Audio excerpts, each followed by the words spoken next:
Mga nasa kalapit nyo dito, may mga titulo din po. Nasaan po yung 2,500? Ah, ito na po. Ito po yung pinaka-corner. Ito yung nakabukod. Ito kabak na ito. Hanggang papagana na. Saka papunta doon. Ah, maganda nga ano. Ngayon po, ito yung pinagbahayan nyo dati. Ang pinagbahayan namin dati nandun sa kabila. Ito yung bago namin salong.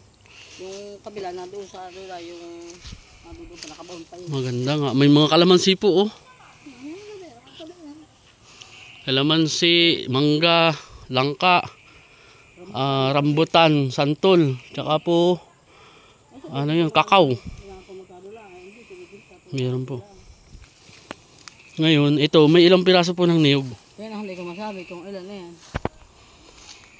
Ito po ay, ang pronta nito, Agus River. Oo. Ito po yung 2,500. Yan yung pagana na. Ito yung nakapakala doon sa pangalan ninyo. O, kaya sa panganay ko. Tapos ito pong 3 hectares. 2,000 ba yun?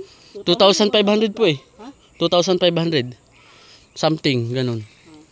Kasi ito po yung 3 hectares. Oo, yung papunta doon diretso doon.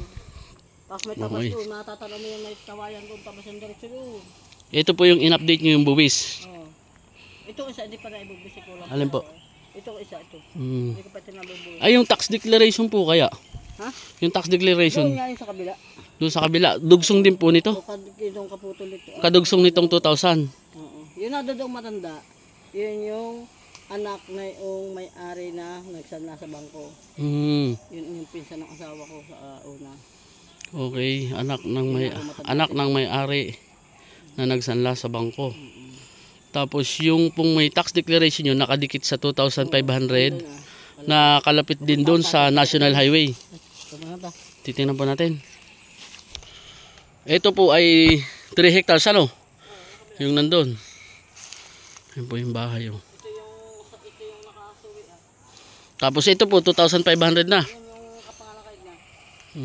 Pantayanin din naman po yun na may mga niyog at daming bunga ng langka. So yun.